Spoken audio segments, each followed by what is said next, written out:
सभागार में उपस्थित मेरे बहुत ही आदरणीय सम्मानित समाज के विभिन्न वर्गों से जुड़े, समाज को दिशा दे रहे और बहुत ही महत्वपूर्ण स्थान रखने वाले आप सभी आदरणीय बंधुओं को, सभी बहनों को मेरा बहुत बहुत प्रणाम। और प्रणाम करती हूँ मंच पे उपस्थित भाऊ राव देवव्रत सेवा न्यास के अध्यक्ष श्री ओम प्रकाश गोयल जी को, महासचिव श्री राहुल जी को, हमारे सबके लिए परम आदरणीय, हम सबका मार्गदर्शन करने वाले आदरणीय डॉक्टर किशन गोपाल जी को, और बड़े भाई के रूप में सदैव अपना आशीर्वाद देने वाले अखिल भारतीय सह संपर्क प्रमुख राष्ट्रीय स्वयंसेवक संघ श्रीमान भारत भूषण जी, दिल्ली सरकार में मेरे साथ मंत्री भाई कपिल मिश्रा जी, यहाँ पर उपस्थित ओसवाल फाइनेंशियल सर्विसेज के सह संस्थापक एवं चेयरमैन श्री मोतीलाल ओसवाल जी, आदरणीय नंद किशोर अग्रवाल जी एवं मीडिया के सभी साथी बंधु। आज का ये आयोजन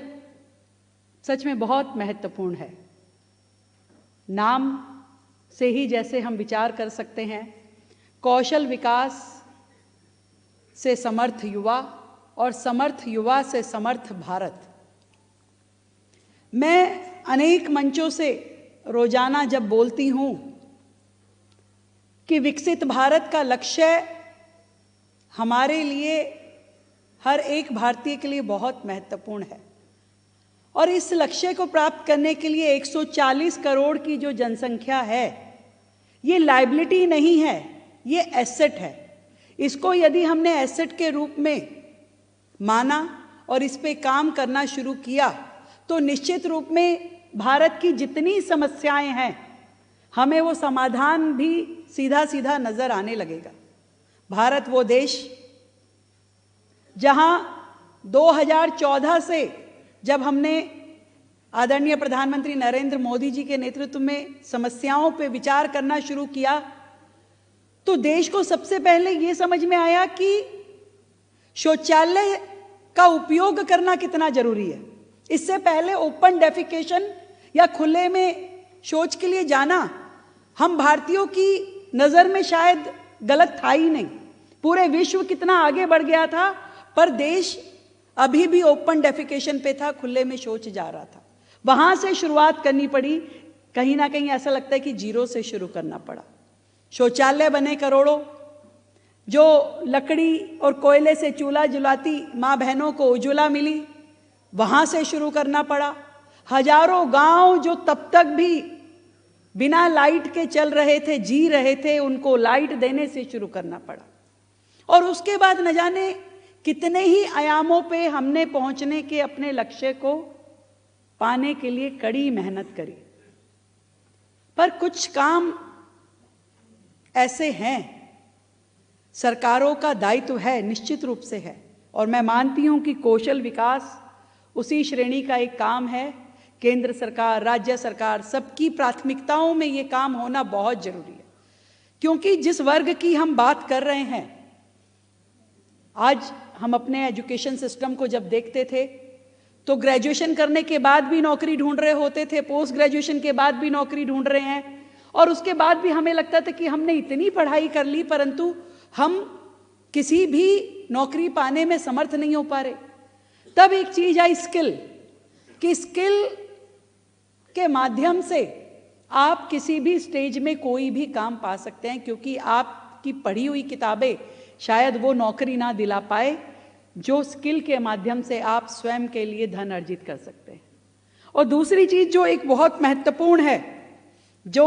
हमारे इस न्यास के द्वारा समझी गई, जो आदरणीय भारत जी ने अपने वक्तव्य में कही कि दो चीजें समाज में महत्वपूर्ण होती है किसी भी अपराध के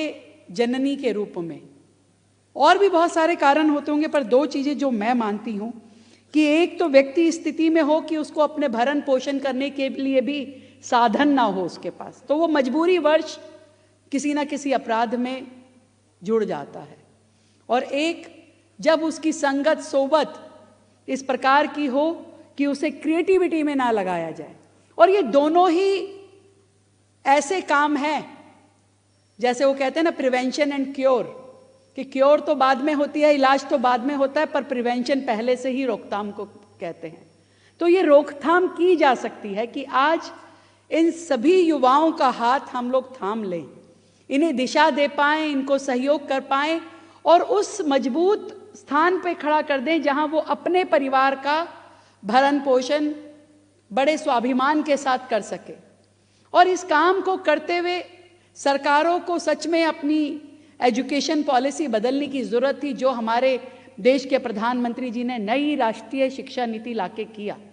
जब व्यक्ति को कौशल के साथ जोड़ा। और लगातार देश में अब इस दिशा में बहुत सारे काम हो रहे हैं। जब 2014 से ITI नेटवर्क में हमने लगभग 50% का विस्तार किया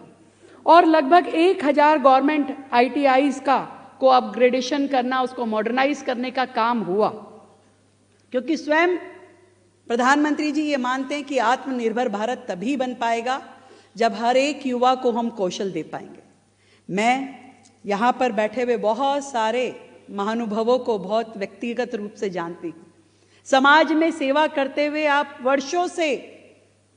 काम कर रहे हैं और नर सेवा नारायण सेवा ही आपका एकमात्र उद्देश्य है। अनेक धार्मिक सामाजिक कार्य आप करते हैं, भंडारे करेंगे, धार्मिक सामाजिक आयोजन करेंगे, सर्दी का समय है कंबल बांटेंगे, हेल्थ कैंप लगाएंगे, हर काम आप लोग कर रहे हैं। और इतना सुंदर काम ओम प्रकाश जी ने बताया कि जो पेशेंट्स के अटेंडेंट होते हैं उनके लिए आपने रेस्ट रूम, केयर टेकिंग, ये सारे काम हमारे चल रहे हैं। पर सच में किसी व्यक्ति को इतना संबल दे देना, इतना साधन दे देना कि वो अपनी जरूरतों को पूरा कर सके, तो शायद वो इतना मजबूत हो जाएगा कि वो अपने लिए कंबल भी खरीद पाएगा, अपने लिए भोजन भी कर पाएगा, शायद हमें उसकी मदद करने की जरूरत नहीं पड़ेगी। और इतना मजबूत हाथ अगर हमने समाज में खड़े कर लिए एक के साथ एक मिल करके, तो जितनी भी हम भारत के लिए दिक्कतें मानते हैं, आत्मनिर्भर भारत बनना है, तो वो सारे के सारे हाथ वो काम आएंगे। मैं तो हमेशा कहती हूँ कि देश का विकास एक जगन्नाथ जी के बड़े रथ के समान है, अकेले कोई सरकार उसे खींच के लेके नहीं जा सकती, पर समाज यदि खड़ा हो जाए और हाथ बढ़ा के उस रस्से को थामते हुए हम सब इकट्ठे मिलकर के लेके जाना चाहेंगे, ऐसे हमारे विशेष रूप से न्यास जो काम कर रहे हैं, संस्थाएं जो काम कर रही है, सबका सहयोग मिलेगा, तो निश्चित रूप में ये जगन्नाथ जी का रथ आगे बढ़ता जाएगा, देश आगे बढ़ता जाएगा, तरक्की के हर मुकाम को हासिल करेगा। विश्व गुरु भारत, इस शब्द को अनेकों बार हम अपनी बातों में कहते हैं, पर केवल कहने भर से नहीं हो पाएगा भाई, करने से होगा। और जब आप सब लोग अपना सहयोग, अपना मार्गदर्शन इस विषय के साथ में जोड़ेंगे और हर व्यक्ति को सहायता नहीं संबल देने के लिए काम करेंगे, तो मुझे लगता है कि बहुत ज़्यादा इसमें हम तरक्की कर पाएंगे और एक अंदर से एक अंदरूनी खुशी हम सबको मिलेगी जब व्यक्ति को हम ये देखेंगे कि कहाँ कल तक इसको तकलीफ में था ये, और आज हमारी थोड़ी सी भी मदद से यदि ये अपना जीवन संवार पाया, तो इससे बड़ी कोई सेवा नहीं हो सकती। मैं दिल्ली की मुख्यमंत्री होने के नाते ये जरूर कहना चाहूँगी कि सरकार निरंतर इन विषयों पे काम कर रही है, और भी अधिक काम करने की ज़रूरत है, उसको ज़मीन तक लेके जाने की ज़रूरत है, ईजी करने की ज़रूरत है, ताकि हर युवा उससे जुड़ सके। अभी बल्कि एक प्रोजेक्ट आ रहा था, तो बात हुई कि जितने भी हमारे कम उम्र के बच्चे अपराध में आते हैं, तो उनके लिए कोई एक सेंटर बनाना है। तो मैंने अपने अधिकारियों को कहा कि भी केवल सेंटर नहीं बनाना है, उसमें कौशल विकास की हर एक्टिविटी को जोड़ना है, और हर बच्चे को ये कंपलसरी करना पड़ेगा कि उसे 1 या 2 कोर्स जरूर लेना है, ताकि जब वो उस आश्रय गृह से निकले तो उसके हाथ में कोई हुनर हो और वो बाहर जाके फिर किसी अपराध में ना लगे और अपना जीवन यापन कर सके। तो ऐसे ही हम लोग बहुत काम करने की आवश्यकता है, निश्चित रूप में करेंगे। और जब आप सब बड़ों का मार्गदर्शन मिलेगा तो सरकारें अपना काम करेंगी, समाज उसमें सहयोग करेगा और मिल करके देश का उज्जवल भविष्य हम सब बना पाएंगे। जय हिंद, जय भारत।